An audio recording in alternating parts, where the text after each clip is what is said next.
അസ്സലാമു അലൈക്കും വറഹ്മത്തുള്ളാഹി വബറകാതുഹു. നമ്മുടെ ഈ ഭാരതം എന്ന് പറയുന്നത് മതസൗഹാർദ്ദത്തിന് പേരുകെട്ട ഒരു രാജ്യമാണ്. എന്നാൽ ഇന്നത്തെ സാഹചര്യം കുറച്ച് മോശമാണ്. ഇത് മോശമാകുന്നതിൻ്റെ കാരണം നാം ഓരോ വ്യക്തികളും പരിശോധിക്കേണ്ടത് അനിവാര്യമാണ്. നാം എല്ലാം ഇന്ത്യക്കാരായതിൽ അഭിമാനം കൊള്ളുന്നു.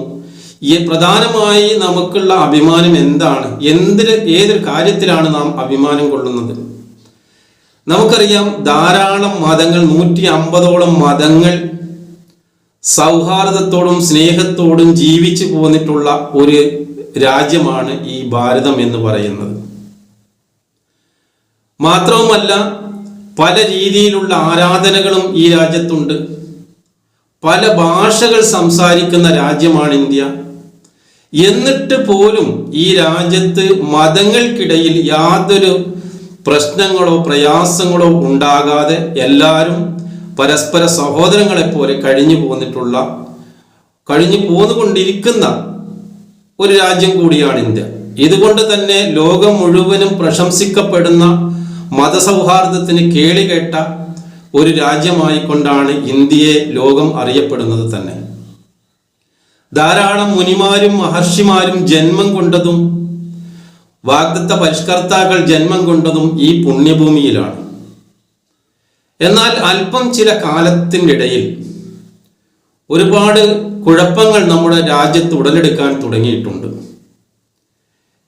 ഇത് നാം വ്യക്തിപരമായി ഓരോ ആളുകളും മനസ്സിലാക്കേണ്ട, ഓരോ ഇന്ത്യക്കാരനും ഓരോ പൗരനും മനസ്സിലാക്കേണ്ട ഒരു കാര്യമാണത്.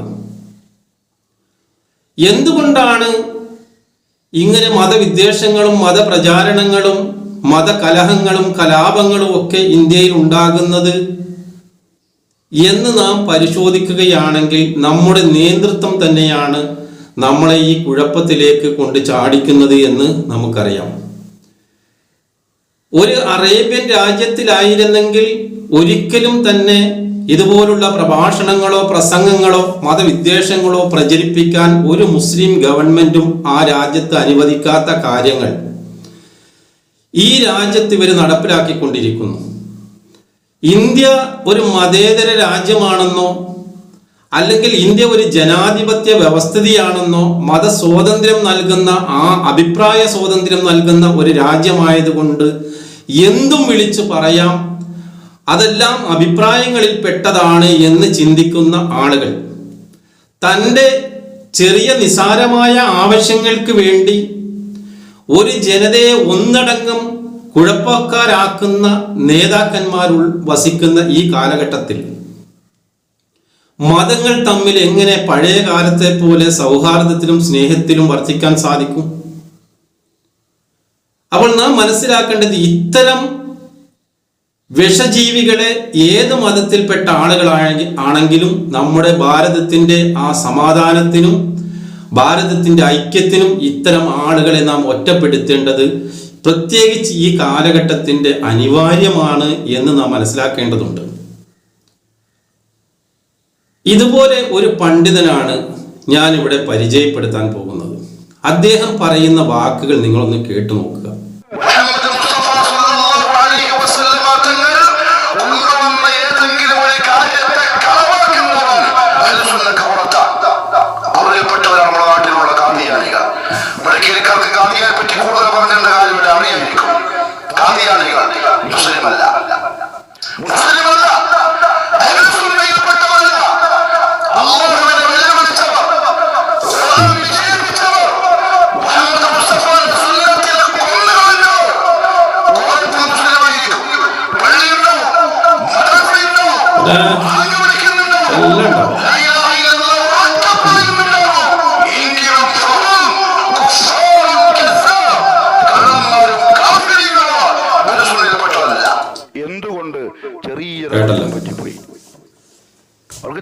സത്യത്തിൽ മർക്കസിൽ നിന്ന് പഠനം പൂർത്തീകരിച്ച് പുറത്തിറങ്ങുന്നത് ഇതുപോലുള്ള തോന്നിവാസങ്ങൾ നിന്ന് വിളിച്ചു പറയാനാണ് എന്നാണ് ഇയാളൊക്കെ മനസ്സിലാക്കിയിരിക്കുന്നത്.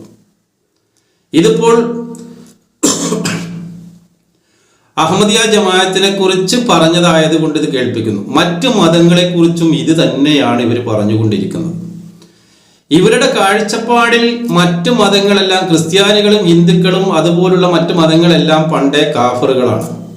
ഇവർ മാത്രമാണ് അള്ളാഹുവിൻ്റെ പ്രത്യേകമായ സർട്ടിഫിക്കറ്റ് നേടിയ ആളുകൾ എന്നാണ് ഇവർ ധരിക്കുന്നത്. ഒരു ജനാധിപത്യ രാജ്യത്ത് അഭിപ്രായ സ്വാതന്ത്ര്യം നൽകുന്നു എന്ന് കരുതി അത് എന്തും വിളിച്ചു പറയാനുള്ള സ്വാതന്ത്ര്യമാണ് എന്നൊക്കെയാണ് ഇദ്ദേഹം പറയുന്നത്.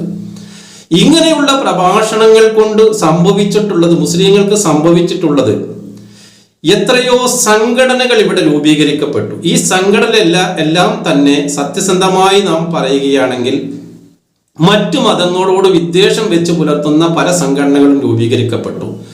അതിൽ ഇസ്ലാം എന്ന് പറഞ്ഞാൽ രാഷ്ട്രമാണെന്നും ഇസ്ലാമിക രാഷ്ട്രം പിടിക്കുന്നതിന് വേണ്ടിയൊക്കെ അങ്ങനെയുള്ള പല സംഘടനകളും, ഞാനത് വിശദീകരിക്കുന്നില്ല എങ്കിലും പല സംഘടനകളും ഇവിടെ രൂപീകരിക്കപ്പെട്ടു. ഒരുപാട് എണ്ണത്തിനെ ഇവിടെ ഇന്ത്യ ഗവൺമെന്റ് നിരോധിക്കപ്പെട്ടു.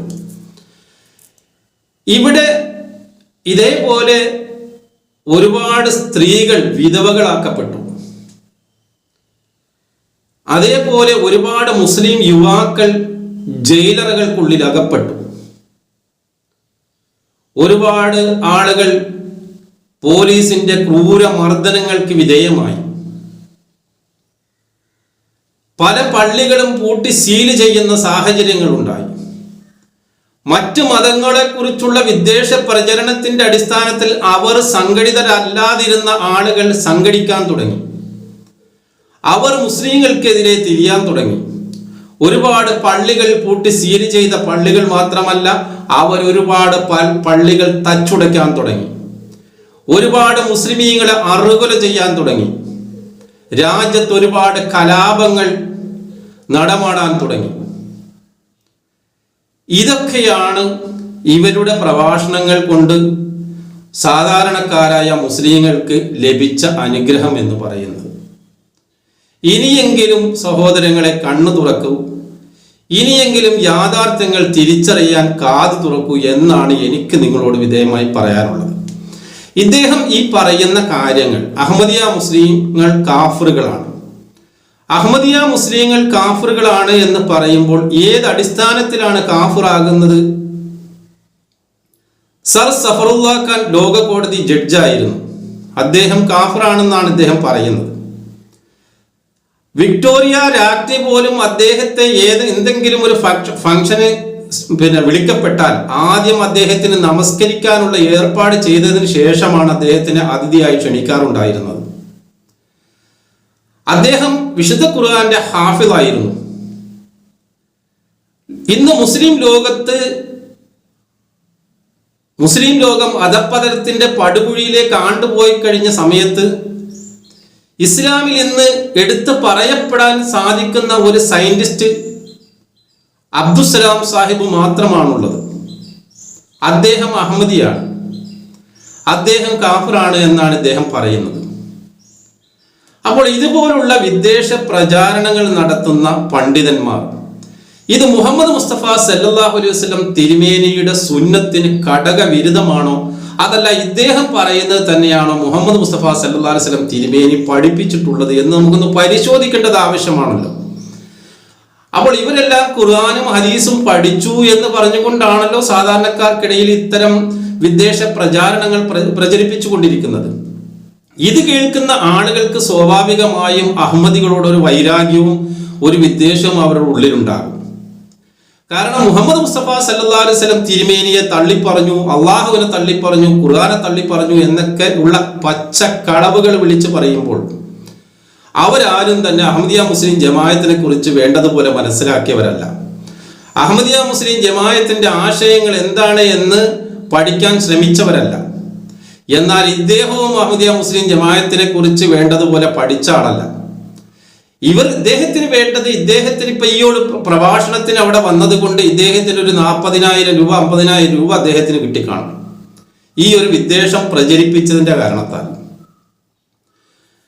എന്നാൽ അഹമ്മദിയ മുസ്ലിം ജമാഅത്ത് ലാ ഇലാഹ ഇല്ലല്ലാഹ് മുഹമ്മദ് റസൂലുള്ളാഹ് എന്നാണ് അഹമ്മദിയ മുസ്ലിം ജമാഅത്തിന്റെ കെലിമത്ത്. അള്ളാഹുവിലും അള്ളാഹുവിന്റെ റസൂലിലും അതേപോലെ തന്നെ 6 ഈമാൻ കാര്യങ്ങളിലും 5 ഇസ്ലാം കാര്യങ്ങളിലും വിശ്വസിക്കുന്നവരാണ് അഹമ്മദിയ മുസ്ലിം ജമാഅത്ത്. പിന്നെ ഇദ്ദേഹം അതിന്റെ അവസാനമായി പറയുന്നത് ഖത്തമുൻ നുബുവത്തിൽ ഖത്തമുൻ നുബുവത്തിൽ ഞങ്ങളാണോ വിശ്വസിക്കുന്നത്, നിങ്ങളാണോ അതിനകത്ത് വിഷം കലർത്തിയിട്ടുള്ളത് എന്ന് അടുത്ത വീഡിയോയിൽ ഇൻഷാ അല്ലാഹ് തീർച്ചയായിട്ടും ഞാൻ പറയുന്നതായിരിക്കും. ഇവിടെ ഇദ്ദേഹം പ്രചരിപ്പിക്കുന്ന പ്രചാരണം എന്ന് പറയുന്നത് തനിച്ച കളവായ പ്രചരണമാണ്. ഞങ്ങൾക്ക് വിശുദ്ധ ഖുർആനാണ് ഞങ്ങളുടെ അടിസ്ഥാന പ്രമാണ ഗ്രന്ഥം. അതേപോലെ മുഹമ്മദ് മുസ്തഫ സല്ലല്ലാഹു അലൈഹി വസല്ലം തിരുമേനി കൊണ്ടുവന്ന എല്ലാ കാര്യത്തിലും ഞങ്ങൾ അടിയുറച്ച് വിശ്വസിക്കുന്നു. അള്ളാഹു ഏകനാണെന്നും അവൻ പങ്കുകാരനില്ലാത്തവനാണ് എന്നും ഞങ്ങൾ വിശ്വസിക്കുന്നു. പക്ഷേ ഇദ്ദേഹം ഈ പറയുന്ന കളവ്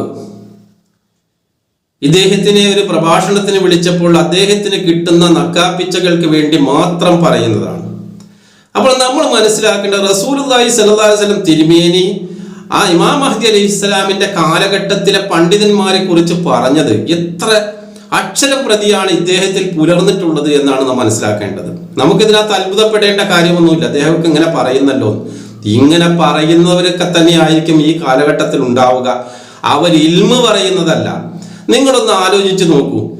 ഈ മർക്കസിൽ നിന്ന് ഖുർആനും ഹദീസും ഒക്കെ പഠിച്ച് അതൊക്കെ ഗ്രന്ഥമാക്കിയിട്ട് അതൊക്കെ വന്ന് പ്രഭാഷണം നടത്തുമ്പോൾ ഖുർആനും ഹദീസും പഠിച്ചവരാണ് എന്ന് പറഞ്ഞുകൊണ്ട് ഖുർആന്റെയും ഹദീസിന്റെയും ഒരു പണ്ഡിതനായിക്കൊണ്ട് മുസ്ലിമിന്റെ ഒരു നേതാവായിക്കൊണ്ട് അദ്ദേഹം പ്രഭാഷണം നടത്തുമ്പോൾ ഇത്തരം പ്രഭാഷണങ്ങൾ കേൾക്കുമ്പോൾ മർക്കസിൽ ഇതൊക്കെയാണോ പഠിപ്പിക്കുന്നത് എന്ന് നമുക്ക് തോന്നിപ്പോവുകയാണ്. ഇത്തരം കാര്യം പറയാൻ ഏതെങ്കിലും മർക്കസിൽ നിന്ന് ബിരുദമെടുക്കേണ്ട ഒരു കാര്യമുണ്ടോ? അങ്ങാടിയിൽ തെണ്ടി നടക്കുന്ന ഒരാളിനെ വിളിച്ചുകൊണ്ട് ഇതേപോലെ കാദ്യാനികളെ കുറിച്ച് പറയടാ എന്ന് പറഞ്ഞാൽ ഇതിനേക്കായി സുന്ദരമായ ഭാഷയിൽ അവൻ പറയില്ലേ? അതിന് വല്ല ബിരുദത്തിന്റെ ആവശ്യമുണ്ടോ? വല്ല അറബ് പഠിക്കേണ്ട കാര്യമുണ്ടോ? അപ്പോൾ ഇദ്ദേഹം ഈ തലയിലെ തൊപ്പി ഊരി മാറ്റിക്കൊണ്ട് മറ്റേ റൗഡിക്കെട്ട് ഒരു കെട്ടുണ്ട് പണ്ട്, ആ കെട്ട് കെട്ടിയിട്ടായിരിക്കണമായിരുന്നു ഇദ്ദേഹം ഈ പ്രഭാഷണം നടത്തേണ്ടത് എന്നാണ് വിനീതമായി അതിനെക്കുറിച്ച് എനിക്ക് പറയാനുള്ളത്. ഇനി നബി സല്ലല്ലാഹു അലൈഹി വസല്ലം തിരുമേനി ഇതിനെക്കുറിച്ച് ആരാണ് കാഫിർ എന്നും ആരാണ് മൂമിൻ എന്നും റസൂലുള്ളാഹി വിവരിച്ചിട്ടുണ്ട്. റസൂൽ കരീം സല്ലല്ലാഹു അലൈഹി വസല്ലം തിരുമേനി ഒരിക്കൽ മദീനയിലേക്ക് സഹാബികളെ നിയോഗിക്കുന്നു. എന്തിനു വേണ്ടി? സെൻസസ് എടുക്കാൻ വേണ്ടി. ആ സഹാബികൾക്ക് റസൂൽ കരീം സല്ലല്ലാഹു അലൈഹി വസല്ലം നൽകുന്ന നിർദ്ദേശം എന്ന് പറഞ്ഞാൽ ആരെന്റെ പേരിൽ മുസ്ലിമാണ് എന്ന് പറയുന്നോ അവരുടെയൊക്കെ പേരുകൾ രേഖപ്പെടുത്താനാണ്. അയാൾ പറഞ്ഞാൽ മതി, ഞാൻ മുസ്ലിമാണെന്ന് പറഞ്ഞാൽ മതി, ആ പേരുകളൊക്കെ മുസ്ലിങ്ങളുടെ കൂട്ടത്തിൽ രേഖപ്പെടുത്തണമെന്ന് റസൂലുള്ളാഹി പറയാണ്. ഇദ്ദേഹത്തെ ആയിരുന്നു അവിടെ സെൻസസിന് വിട്ടതിരുന്നെങ്കിൽ ഇദ്ദേഹത്തിന്റെ കാഴ്ചപ്പാടി കാണുന്നവരൊക്കെ കാഫിറായിരിക്കും. പിന്നെ എണ്ണിയെടുക്കാൻ വേണ്ടി 4 മുസ്ലിങ്ങളെ പോലും ഇദ്ദേഹത്തിന് കിട്ടുമായിരുന്നില്ല.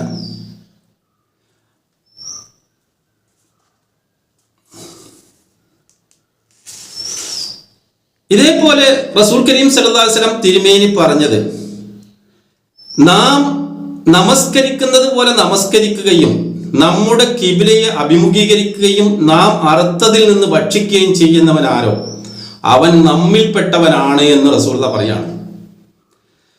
റസൂൽ കരീം സല്ലല്ലാഹു അലൈഹി വസല്ലം തിരുമേനി നമസ്കരിച്ചതുപോലെ അഹമ്മദികൾ നമസ്കരിക്കുന്നു, ഖിബ്ലയെ അഭിമുഖീകരിച്ചുകൊണ്ട് നമസ്കരിക്കുന്നു, അള്ളാഹുവിന്റെ നാമത്തെ റസൂൽ കരീം സല്ലല്ലാഹു അലൈഹി വസല്ലം തിരുമേനി അറുത്തതുപോലെ അറുത്ത് ഭക്ഷിക്കുകയും ചെയ്യുന്നു. ഇത് നമ്മിൽപ്പെട്ടവനാണ് എന്ന് റസൂലുള്ളാഹി സ്വല്ലല്ലാഹു അലൈഹി വസല്ലം തിരുമേനി പറയുമ്പോൾ ഇദ്ദേഹം പറയാണ് അവർ കാഫിറാണ്.